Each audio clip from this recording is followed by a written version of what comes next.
नमस्कार। मैं डॉक्टर मंजू कुमारी आज अपने सेमेस्टर 4 के विद्यार्थियों से एक बार पुनः मुखातिब हो रही हूँ।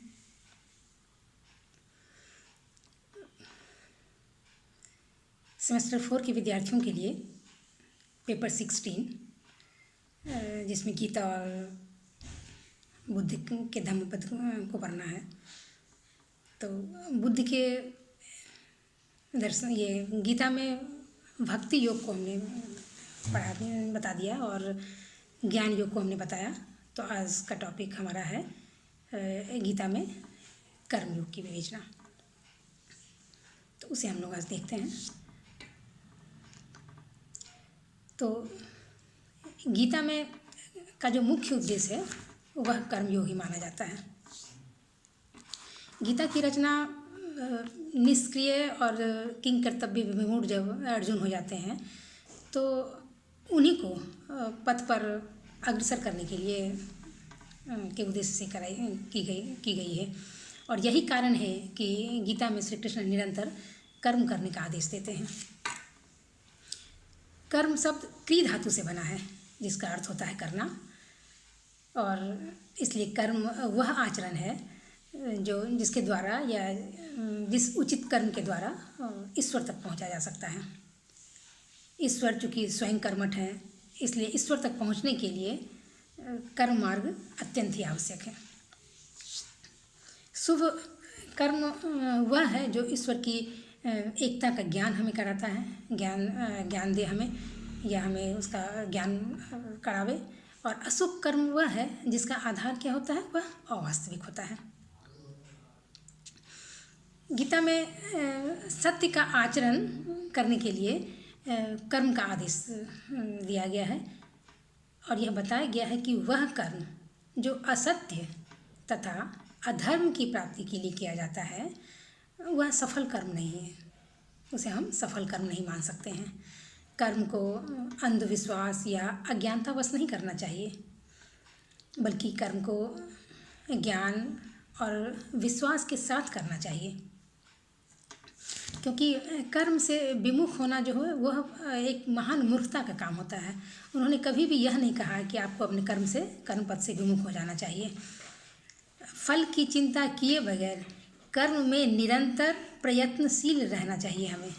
हर एक व्यक्ति के लिए उनका यही संदेश है, क्योंकि मानवता की जो दुर्बलता होती है वह दुर्बलता यह होती है कि वह कर्म के परिणाम को पहले जानना चाहता है या कर्म के परिणाम के बारे में सोचकर वह परेशान हो जाता है, चिंता करने लगता है और उसे यह लगता है कि हम यह कर्म करेंगे तो इसका परिणाम अशुभ होगा और इस कर्म से उसका परिणाम सही होगा। तो इस तरह की बातें सोचकर वह परेशान होते रहता है। इसलिए गीता हमें निष्काम कर्म को अपने जीवन का आदर्श बनाने का उपदेश देती है। और गीता में कहा भी गया है कि कर्मण्येवाधिकारस्ते माँ फलेषु कदाचन माँ कर्म फल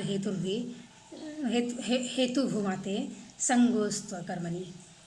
यानी अर्थात उसका अर्थ यह होता है कि कर्म में ही तेरा अधिकार हो, फल में कभी भी तुम कर्म फल का कभी नहीं, और ना ही तुम कर्म फल का हेतु भी बनो, और इसके अलावा कि आप और ना ही तुम अकर्मण्यता में तुम्हारी आसक्ति हो।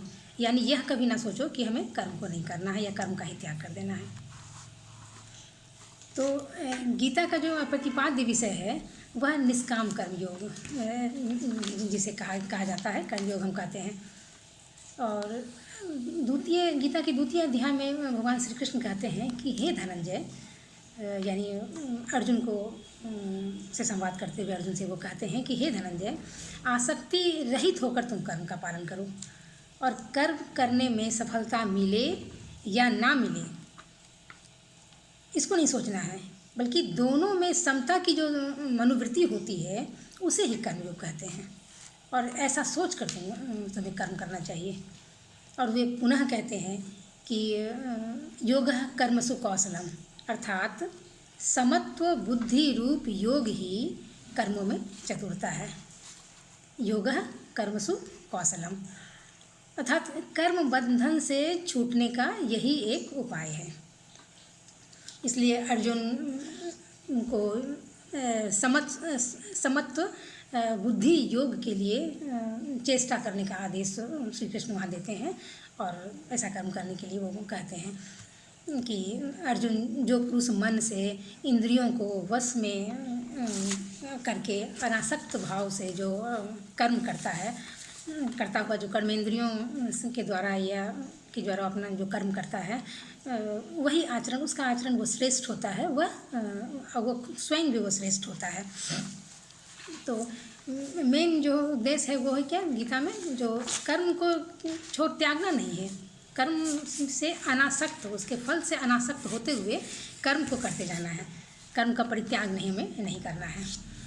और जब पाँचवा अध्याय हम जब देखते हैं उसमें, तो जब अर्जुन यह पूछते हैं कि कर्मों के में विश्वास और निष्काम कर्मयोग आदि ये सब जो है, दोनों में कौन उत्तम है, कि कर्म से हम संन्यास ले लें यह अच्छा है या निष्काम कर्म को करें, दोनों में कौन उत्तम है, मतलब श्रेष्ठ माना जाए, किसे हम श्रेष्ठ मानते हैं।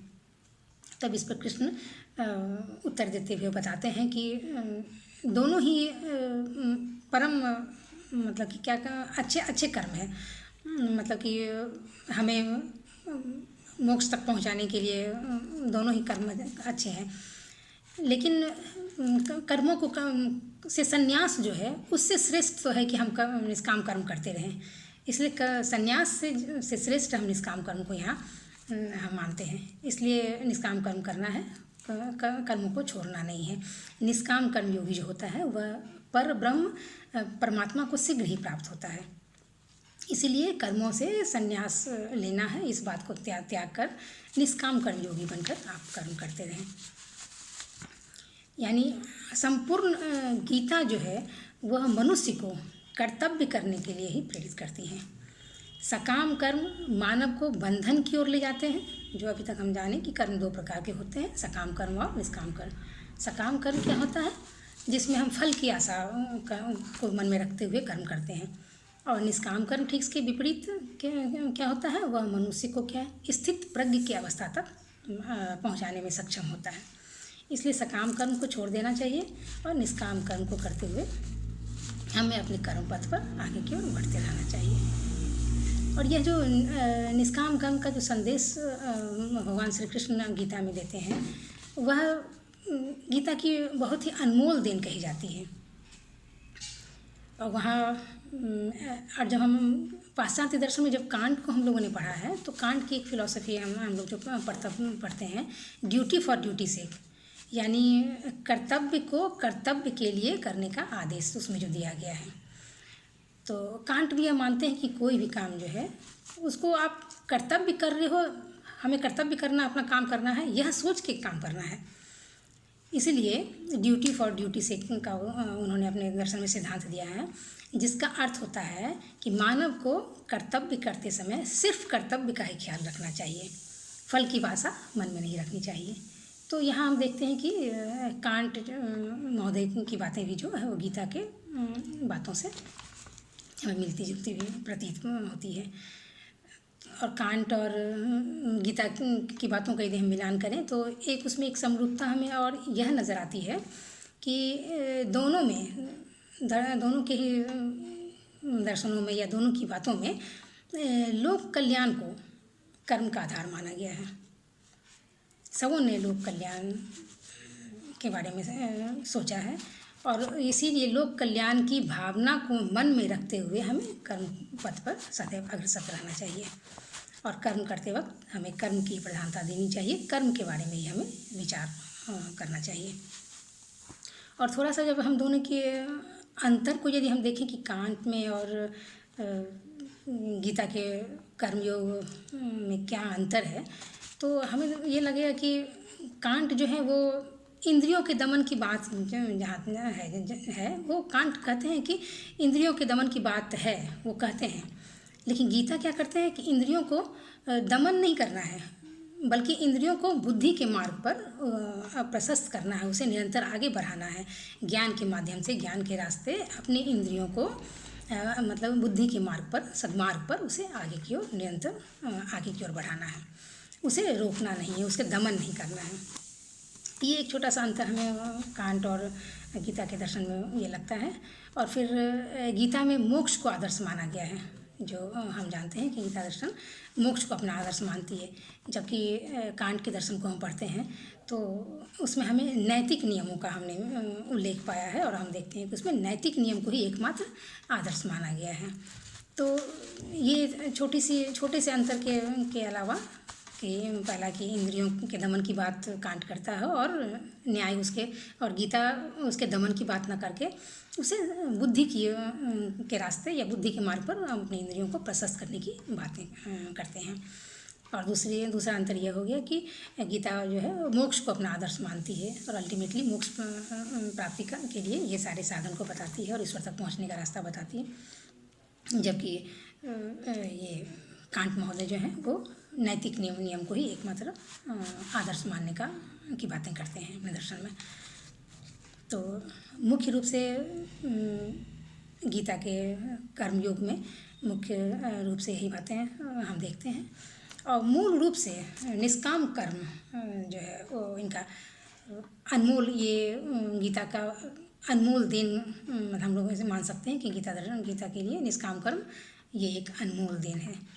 और हालांकि वैसे ज्ञान योग, भक्ति योग, कर्म योग तीनों को ही इन्होंने मुक्ति मार्ग तक, ईश्वर तक पहुंचने का रास्ता इन्होंने बताया है, लेकिन गीता का मुख्य उपदेश अभी तक हम लोग जानते हैं उस हिसाब से है कि मुख्य उपदेश इनका योग है, और उसमें निष्काम कर्म योग को इन्होंने बहुत अधिक प्रधानता दी है। तो ये था हमारा गीता दर्शन में निष्काम कर्म योग की चर्चा। आशा है आपने मेरी बातों को समझा होगा। धन्यवाद।